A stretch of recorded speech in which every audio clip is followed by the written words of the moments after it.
कुरुक्षेत्र में जहां महाभारत का युद्ध हुआ था, भीष्म पितामह अभी तक तीर के बाण के सैया में लेटे हैं। जब से युद्ध हुआ उनके शरीर के प्रत्येक अंग में बाण चुभा हुआ है।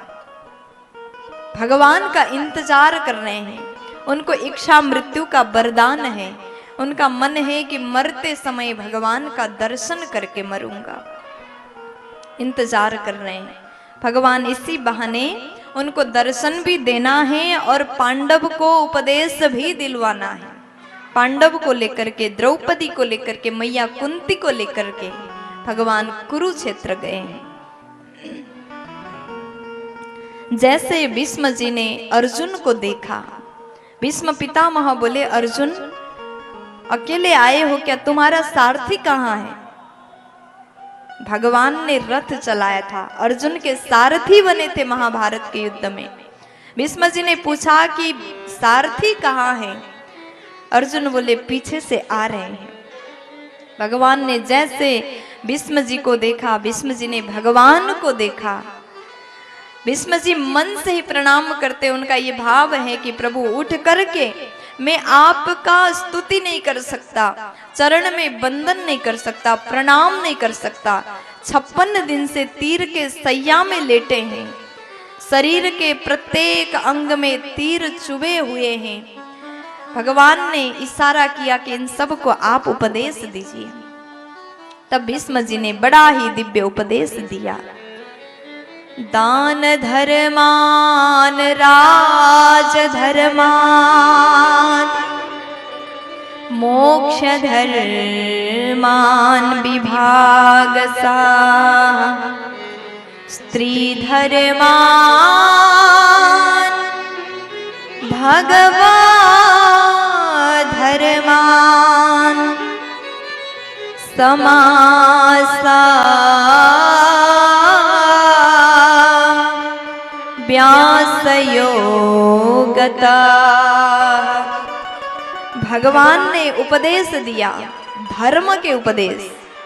सर्वप्रथम दान धर्मान, दान के बारे में बताया। दान करना बहुत बड़ा धर्म है, लेकिन दान भी कहाँ करना चाहिए? सत्पात्र में दान करिए। आप जो दान करते हो उस दान के पैसा से, धन से कोई अच्छा काम हो रहा हो तो वहां दान करना पुण्यदायी होता है। लेकिन आपने कुछ दान किया और जिसने लिया उसने गलत चीज में लगाया तो उसका पाप आपको लगेगा। इसलिए विचार करिए, हम दान भी कर रहे हैं तो कहाँ कर रहे हैं, किसको दान देना है? सत्पात्र में किए गए दान सर्वथा पुण्यदायी होता है। जैसे हम लोग सरकार को टैक्स देते हैं ना, उनके नजर में अगर हम हर साल टैक्स भरते हैं तो हम एक अच्छे ईमानदार व्यक्ति साबित होते हैं। हम लोग जो भी कमाई कर रहे हैं अपने मेहनत से कमा रहे हैं। उसी प्रकार दान करने से हम भगवान के नजर में अच्छे बने रहते हैं। धन की शुद्धि दान से और मन की शुद्धि भजन से, कथा से, तन की शुद्धि स्नान से। इसलिए दान समय समय पर करते रहना चाहिए। प्यार से बोलो, थोड़ा चिल्ला करके बोलो ना जी। दान धर्मान, उसके बाद राज धर्मान। एक राजा को कैसा होना चाहिए भगवान ने बताया। भीष्म जी ने उपदेश किया राजा को कैसे रहना चाहिए। राजा वो श्रेष्ठ है जो सर्वथा प्रजा को पुत्रवत मान करके पालन करे। राजा वो श्रेष्ठ नहीं है जो अन्याय करके केवल अपना सुख देखता, वो राजा योग्य राजा नहीं है। जो सर्वथा अपने प्रजा के ऊपर ध्यान देता है, किसके यहाँ क्या कमी है। आपने पुराणों में कई ऐसे बड़े बड़े राजा के प्रसंग सुना होगा, कैसे कैसे राजा हुए इस देश में। और भागवत में आप सुनते हैं कई ऐसे दुष्टों के बारे में भी, दुष्ट राजा हुए जो केवल अपना ध्यान रखते थे। हिरण्यकश्यप जैसे दुष्ट राजा प्रजा के ऊपर सर्वथा अन्याय करता था। दशरथ जैसे राजा के भी बारे में आपने सुना, अपने प्रजा को ही पुत्र मानते थे और प्रेम करते थे। राजा के धर्म का उपदेश दिया। उसके बाद में मोक्ष धर्मान विभाग सह, मोक्ष के बारे में बताया।